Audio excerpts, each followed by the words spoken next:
Hi, I'm Coach Corey Wayne, and this is my video coaching newsletter. And the topic of today's newsletter is going to be the Red Pill and Manosphere. And who better to discuss this topic than Mr. El Presidente, Anthony Dream Johnson. Welcome, man. Good to be here, man. Yeah. Thanks for coming over. Yeah, appreciate it. So, what for the people that don't know, what is what's interesting is I think we were talking earlier before we started rolling is I started seeing. I don't know, 6, 8, 9 years ago on my YouTube channel and my people, commenting on my blog about the Red Pill, stuff about the Manosphere. And so for those that don't know, why don't you give us a little... Yeah. What is the Manosphere? What's the Red Pill? Sure. So like we were talking about earlier, and I mentioned the Manosphere, in my view of it, my understanding of it as president now, right? It has 4 main subcommunities. So it's not just a cohesive movement where everyone gets along and they're all, I joke that my followers on 21 Studios, the subscribers are Manospherians, the magical land of Manospheria. Manospheria. Yeah. My fellow Manospherians. But more literally, and I've talked about this with reporters and stuff that, like the New York Times and all that asked me, the Manosphere has 4 distinct subcommunities. And then beyond that, it has kind of what I call Manosphere Light. And that's guys like Jordan Peterson, Stefan Molyneux, and yourself, that make, even if you don't identify as being part of the Manosphere, you're a man, you're a content creator, you're a leader, and you're creating positive content and media for men. That's what you do constantly. Instagram, YouTube, your newsletter, your website. And women. And women. About 10% of my audience is women. Yeah, we have about 5%. Don't forget the ladies. Channel. Ours should be increasing soon, right? Absolutely. But you're basically you're a controversial content creator, and you have a huge following, and you want to help men and women too. And you do that through education, through educational media, newsletters, videos, all that stuff. So, and Jordan Peterson does that too, even though he's not, officially part of the Manosphere. Stefan Molyneux as well. He creates content for it from time to time. But then he focuses elsewhere on politics and philosophy, or even current events like coronavirus, stuff like that. But within the larger Manosphere, more the formal Manosphere, we'll call it, you have 4 communities. Some of those are pretty well known.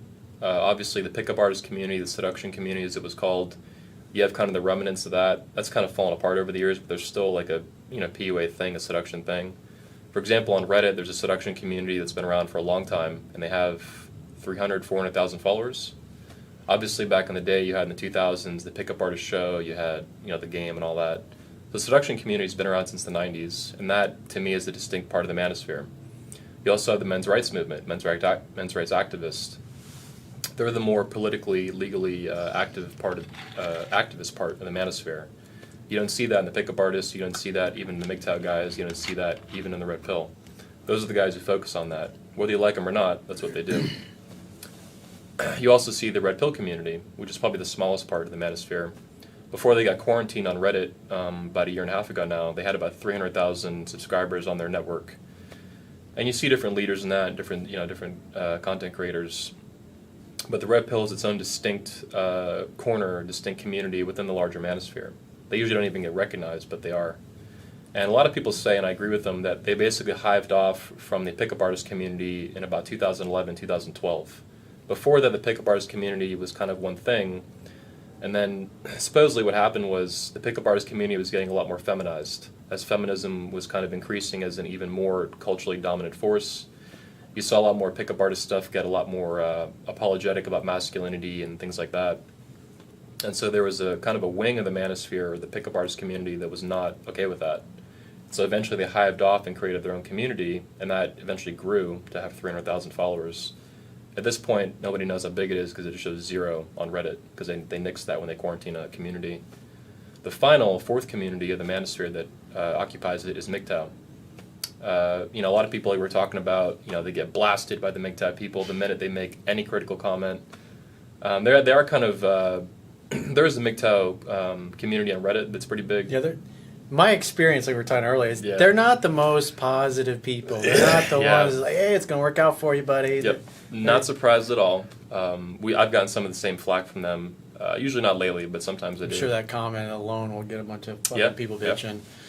But that's okay. They're another community, though. They have a couple 100,000 on Reddit and then on YouTube, different channels like Sandman and stuff like that.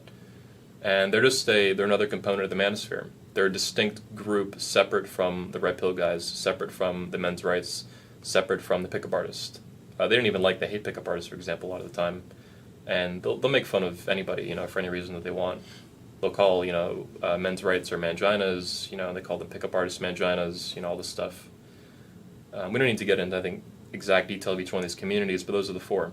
You have the pickup artists, you have the men's rights, you have the MGTOW, you have the Red Pill guys. And each one has a couple 100,000 distinct members in it. And there's some crossover between them, but each one is pretty distinct. The MGTOW are probably one of the most distinct because they don't get along with anybody. I told that to the New York Times because they asked me if MGTOW is the same thing as incel, and I was like, no, hell no.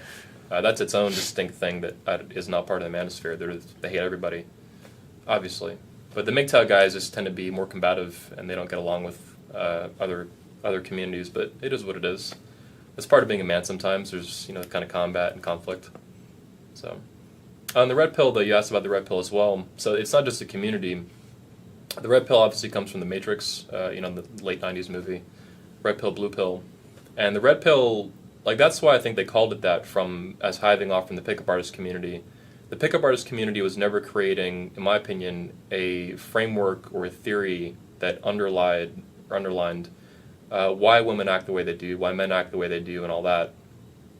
The Red Pill was like a response to the increasing feminization you saw of the pickup artist community, and it's a focus on truth. It's a focus on building a theory that actually, in today's culture, where men are not even supposed to know this, right?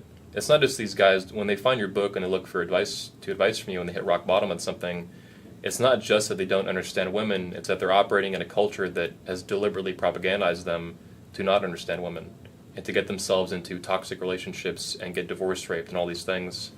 They're living in the 1950s in terms of behavior, but they live in 2010 or 2020 now, and having that kind of behavior and saying, we'll be, she'll love me forever because we're married. She'll unconditional love and all that. It's like that doesn't work anymore. And not understanding that as a man. Leave your ass and take half your shit. Or more, yeah.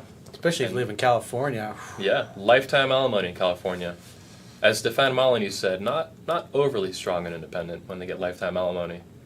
And, if you leave, I'm not a historian on this stuff, but even alimony, for example, yeah, it's just ridiculous. The origin of it, was fitting to a time when that made sense, and now it's like, you're a strong and independent woman. You can go get a job all on your own. You don't need alimony. What do you need that for? I think it should be abolished, speaking of it. Anyway, the Red Pill community, with regards to the manosphere and with regards to its hiving off from the pickup artist community, it's a much more explicit focus on building a theory and a framework for understanding women in a culture that deliberately and explicitly does not want men to understand the truth. It wants them to be these kind of dumb buffoon betas that they even show you on TV, right? Mm-hmm. From Homer Simpson to Modern Family. And the Red Pill is a pushback against that. To teach men the truth even when it's cold and uncomfortable and it's forbidden from you to even know, even on your channel. The Red Pillars, by the way, they call you Purple Pill. Yeah, they call me Corey. He's Purple Pill. He's Blue Pill. Yeah. I think somebody called me an Orange Pill when I was like, I don't even they've know got so many fucking colors. It's like you can take all those pills and stick them up your ass, dude. Yeah. It's like I don't fit in nobody's box. So that's a way for them to insult you, just because you have a positive view of relationships. That's all a bunch of nonsense from them. When they attack you like that. But I do think that you are, whether you identify as or not, doesn't really matter. You're focused on the truth. You're focused on facts. You're focused on what works. Yeah. To me, that makes you Red Pill. As long as that's genuine. What I always say to people, because a lot of people see me like, who's this fucking shaved head? What the hell is he going to teach me? I was like, even if you think I'm full of shit, if you apply the things I teach, they will work. It will work for you. I promise you. Yeah. That's a test. Apply it to your life and see what happens. Look at it, So yeah, they call you Purple Pill. It's a bunch of bullshit nonsense. It's just an insult. What is the Purple Pill supposed to represent? In terms of the Matrix movie, where the analogy came from, it would be like Cypher. Someone who woke up from the blue pill, but then he wanted to kind of go back to that comfort cocoon kind of thing, and so he made a deal with the machines Agent or whatever. Smith, was it? Agent Smith, yeah. So purple pill is like the mixture of the two. It does have real meaning, but they're misapplying it to content creators that they don't agree with, like you. That's a bunch of nonsense. A real purple pill guy would be probably like me before finding the Red Pill community and stuff in 2016. So, for example, I understood from the pickup artist community, my experience there, building the convention that I do and things like that, I understood how to pick up women. I knew, and so this is, but I didn't. I was still so young. I didn't really get the bigger picture, and that's the point. I understood approaching women. I understood how to pick them up, how to have a say that lay, and all that stuff. But I didn't really understand women. I understood pickup. I understood some mechanics that could get me laid, which was, I'm a young man. That's pretty fun. That's what I want. That's part of what I wanted to do. But I did not understand women more fundamentally. I didn't understand women in the context of relationship. I didn't understand even parts of myself as a man. So in those ways, I was still kind of blue pill. So you saw me have these kind of red pill ideas. Like I can go to a bar, I can approach a woman, I can get better at doing that over time, and then I can bring a hot girl home the same night and have sex with her. Which most guys, the average lifetime partner count for a man in America is like 7. Or like that's like the median, I think, according to the CDC. So the idea that you can go out to a bar and deliberately pick up a girl and bring her home and have sex, to most guys this is like, movie stuff. This doesn't happen. But the pickup artists teach you that this is possible, that you can learn these things and you can apply them to your life and you can go out and learn how to do that. So that is kind of a red pill understanding of women, that you can do that, but then not having the backbone and the foundation to be masculine, to be a man, and to truly understand women at a broader and deeper level, that's purple pill. And that's dangerous because you can get sucked into a toxic relationships like that, which happened to me, which we'll probably talk about pretty soon. Yeah. And it's very common for that to happen too. Yeah, you got to pre-qualify your prospects. I like to say, borrowing a term from the mortgage business. Yep. Because just because she's hot and got a great body doesn't mean she's a good teammate. But the pickup artist community, if you notice, I don't know how familiar you are with it, but in the 2000s, when I grew up in the pickup artist community, I found it in 2005. I was very young. I was 17. They didn't talk about that. They talked very little about relationships, and certainly nothing that was focused on fundamentals. It was very like logistics and approaching and outer game, as they call it, focused. It was only later on in about 2009, 2010 that they even took seriously the concept of inner game, of understanding self-confidence and your self-worth and self-esteem and things like that. Things that I think you're much more in tune with than they were in the 2000s, which again was much more topical and yeah. I coach all kinds. I mean, I coach a lot of guys that are married, very religious, no sex till marriage. I coach guys that have been married for 30 years and haven't getting laid the last 10 years. I coach a lot of lesbians. I coach gay guys sometimes. I mean, I look at the world as that we're all a bunch of spiritual beings having a human experience. I believe in reincarnation. It's like, however badly you fuck somebody over in one life, you're going to be the person getting fucked over in the next. That's the way I look at it. So I have a different perspective on things, and it's like, as a coach, my job is to help people achieve their outcomes. I'm not here to be their judge or be their priest. It's like, what do you want to do? What's your outcome? Which is always the first thing I ask in my phone sessions with people. It's like, when we hang up today, what do you want to get out of the phone session? And then I work back from that because I want them to achieve it, because people pay me a lot of money to talk to me, and I want to make sure that they achieve their outcome. Otherwise, I failed. Yeah, you're a coach, not a dictator. Exactly. It's similar to the 22 con. They think that I was talking about earlier, that we want to control women and dictate to them. It's like, no, I want you to, like, you want to come to the conference, let's talk. Like, how can I help you? How can our speakers help you, more importantly? And yeah, it's a very mutual, voluntary thing. Yeah, it's good. Cool. So, back to the Manosphere. What? Yeah. So has the Manosphere, has it been kind of, I mean, what is the state of it, the state of the union today? State of the Manosphere. It's the state of the Manosphere for the Manospherians. Yeah, I would say recently it's grown a lot. I think the Make Women Great Again, basically, Make Women Great Again has been such a huge cultural thing. It's reached almost 100 million people that it's actually grown the Manosphere. It's grown awareness of it. Which that's your seminar that's coming up. For women. It's kind of like a couples weekend, right? You're going to have the Patriarch edition. Yep. And then the one for the women. So couples can go together this event. The men can attend the Patriarch edition, and the women can attend the Make Women Great Again. In the future, we might do mansplaining event of the future? Or it's the mansplaining event of the century. Yeah, it's because it's all male speakers, 100% for the first year. In the future, we might change it, but for now, it's the mansplaining event of the century, all male speakers, and all female attendees. Men are not allowed to attend 22con, women are not allowed to attend 21 convention, but all men are speaking at both conferences. So this has really upset the feminists, for obvious reasons. In the future, how dare you help men and women? I know, right? Yeah, I know. How you bigot? How dare you? Yeah, it's just nuts. But it was expected to, though, like the outrage and all that. We live in cancel culture kind of times. People have been threatening to kill me, all kinds of nasty stuff. They've screaming at me on the internet. The company voicemail that we have, the phone's been blowing up with these women screaming at me and stuff, saying they want me to die, they want me to, all kinds of really nasty stuff. They wish I was never born, I should have been aborted. I mean, just sick stuff, man. They're trying to find the venue, too, obviously, to cancel it.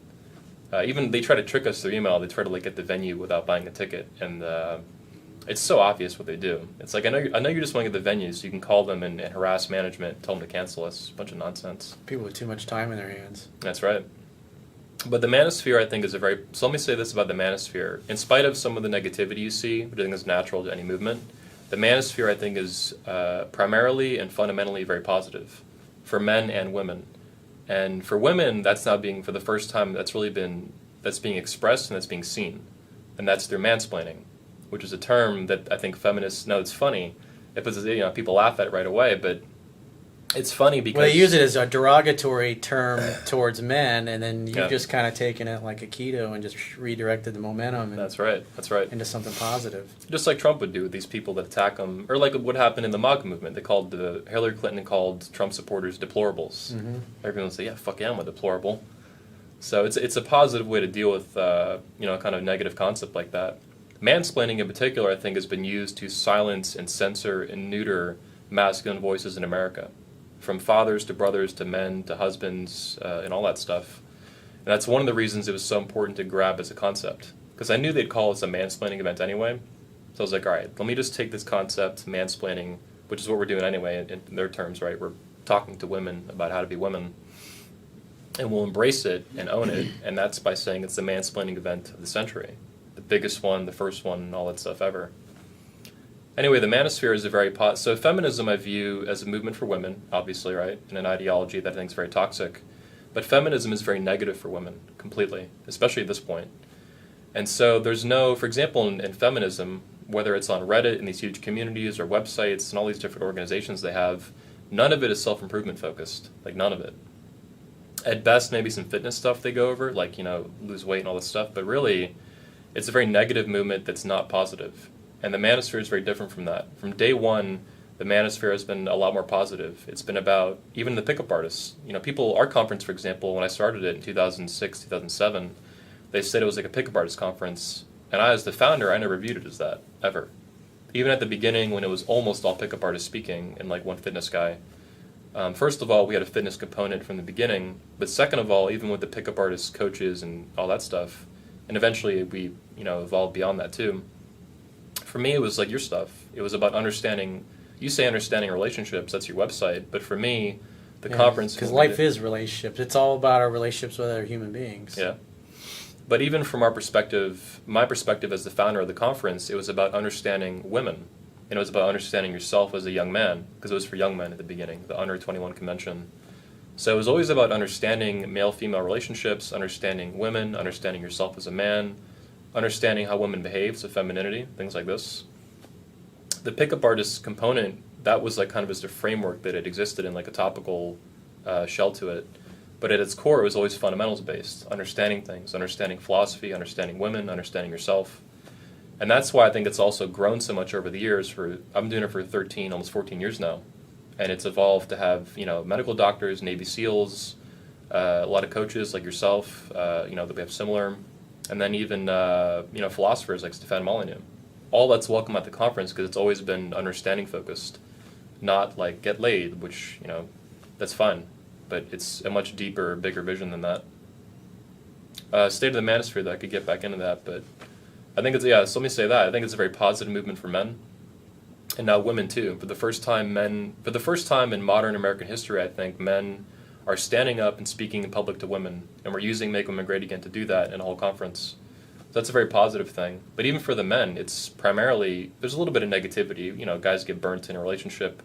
They look for help on the internet. They end up in a community, whatever. It's something that's interesting, though, along those lines is that when I first wrote my book, it's 95% of the self-help books on dating and relationships are bought by women, only about 5% Wow. by men. Damn. So, if you got a bunch of guys that are experts, coaches, and, the people you have speaking at the Make Women Great Again, I mean, that's something that, women are more inclined to want to hear what they got to say because they're more focused on nurturing and relationships and because that's all part of feminine energy. But as far as the manosphere, I mean, it's a lot of content. It's not just people in it, men. It's a lot of speakers like yourself and coaches and things like that. It's very positive. For fathers, for example, we do a whole fatherhood conference now, how to be the best father you can be for yourself and your wife and your children and all that. And for the men, it's very positive. It's how to be the best man you can be. That's like a recurring theme throughout all the manosphere. A lot of the coaches say that. They have different kind of variations of the phrase for that, but really, like the one I like to use is from a Ayn Rand objectivist perspective. Become the ideal man. Not by someone else's definition, but by your own definition. And that to me means being the best man you can be in this lifetime that you have before you die. Whether that's next week or 50 years from now, like be the best you can be. Express yourself in the best way possible. And navigate life and define what that's going to mean for you with your goals and values that you have and you pick along the way. But yeah, the manosphere is very positive, and that's also how it's so different from feminism. Feminism I view as a very negative movement for women, and it's very toxic and destructive. The manosphere is about building men up and building fathers up and becoming the best man that you can be. And each community has kind of a different focus, whether it's the Red Pill guys teaching men what they believe to be true about women in a culture that is very hostile to men and masculinity, or whether that's the men's rights community trying to undo very destructive, unfair, unjust family law for men and fathers and things like that. For example, recently I think in Kentucky they finally got passed in law now 50-50 custody for men and women, fathers and mothers, as a default after divorce, child custody. In most states you don't have that. Women win like 83% of custody battles or something like that for primary custody in America, which obviously is not equal and not fair and not good. No. And in Florida now, too, they're pushing that finally. I think the bill just got introduced recently to make 50-50 custody default, which I think is very American and very positive and very just. And so that's what the men's rights guys, that's their focus, different from the pickup artists and the Red Pill and stuff like that. So I think that answered your question for the state of the manosphere. I should give a speech on that, at some point. It wouldn't be the first one, but it would be, one of the first. So anything else that we should talk about the Red Pill that people should know?